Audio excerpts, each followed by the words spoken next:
श्री राधा कृष्ण भगवान की जय।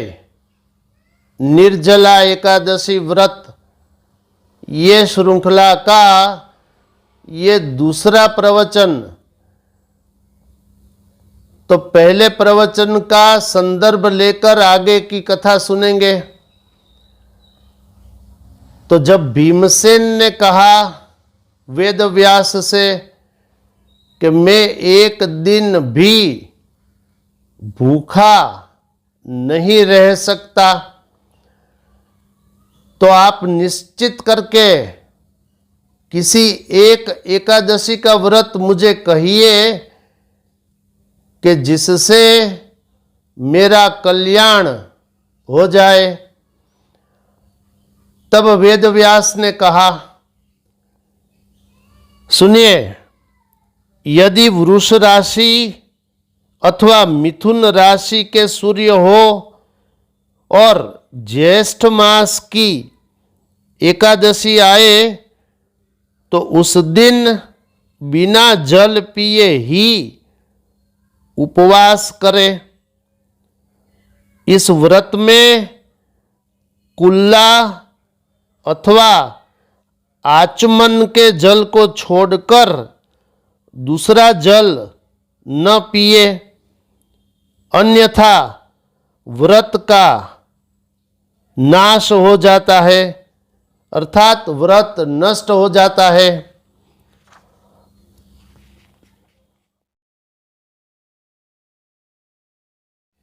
सूर्योदय काल से सूर्योदय काल पर्यंत जल का परित्याग करके मनुष्य 12 एकादशियों का फल प्राप्त कर लेता है। उसके बाद जब स्वच्छ प्रातः काल हो जाए तो स्नान करना चाहिए। उसके बाद ब्राह्मणों के साथ भोजन करना चाहिए। हे भीमसेन, ऐसा करने से जिस पुण्य की प्राप्ति होती है उसे आप सुने। एक वर्ष में जितनी भी एकादशियां होती है उन सब का फल प्राप्त हो जाता है। इसमें किसी भी प्रकार का संशय नहीं है। इस बात को मुझे शंख, चक्र तथा गदा धारण करने वाले भगवान श्री कृष्ण ने कहा था कि सभी पुरुषों की आशा छोड़कर जो केवल मेरी शरणागति एकादशी निराहार रहकर करता है तो वह समस्त पापों से मुक्त हो जाता है। हे वायुपुत्र भीमसेन, तुमको बार बार क्या बतलाना।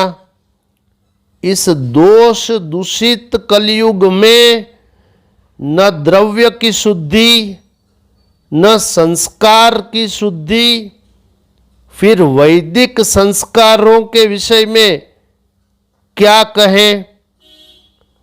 दोनों पक्षों में एकादशी के दिन भोजन नहीं करना चाहिए। ज्येष्ठ मास के शुक्ल पक्ष की एकादशी के दिन निर्जला एकादशी का व्रत का जो फल होता है उसको आप सुने।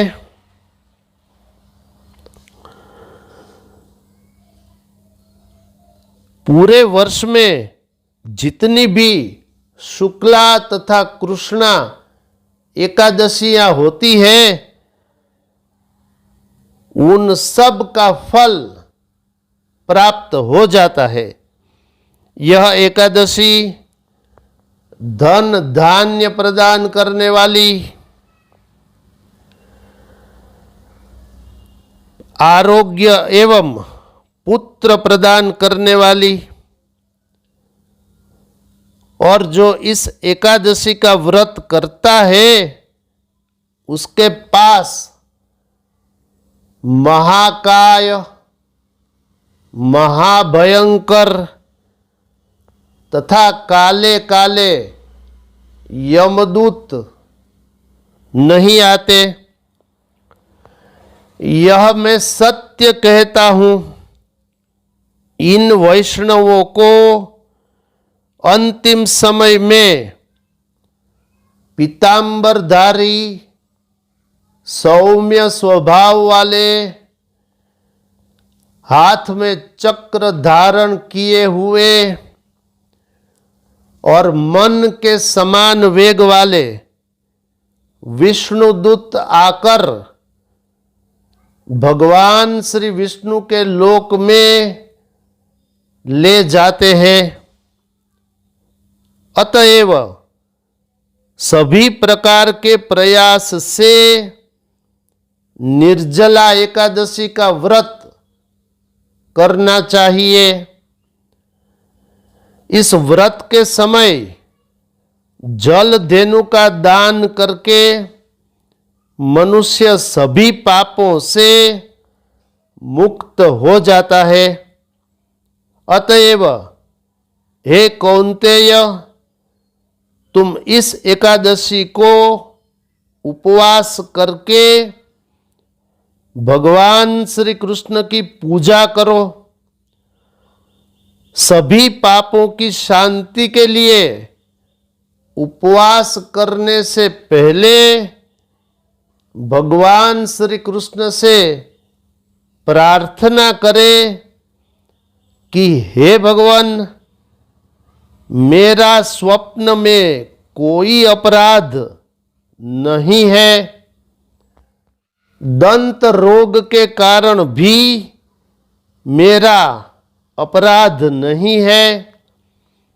ऐसी प्रार्थना करने के बाद उपवास प्रारंभ करना चाहिए।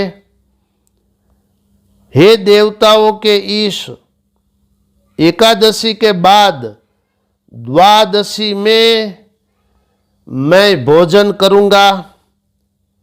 समस्त पापों का विनाश करने के लिए श्रद्धा और प्रयत्न पूर्वक इस व्रत को करना चाहिए। किसी स्त्री अथवा पुरुष के द्वारा यदि सुमेरु अथवा मंदराचल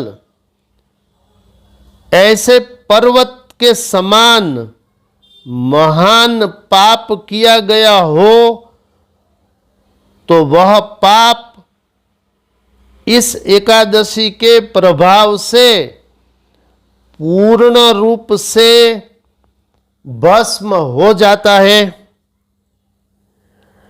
हे राजन, जो लोग जल धेनु का दान नहीं दे सकते हैं, इस प्रवचन में इतना ही। ये कथा अगले प्रवचन में सुनेंगे। कथा अभी अपूर्ण है, कथा चालू है। अस्तु, देखते रहिए मोरे श्याम चैनल।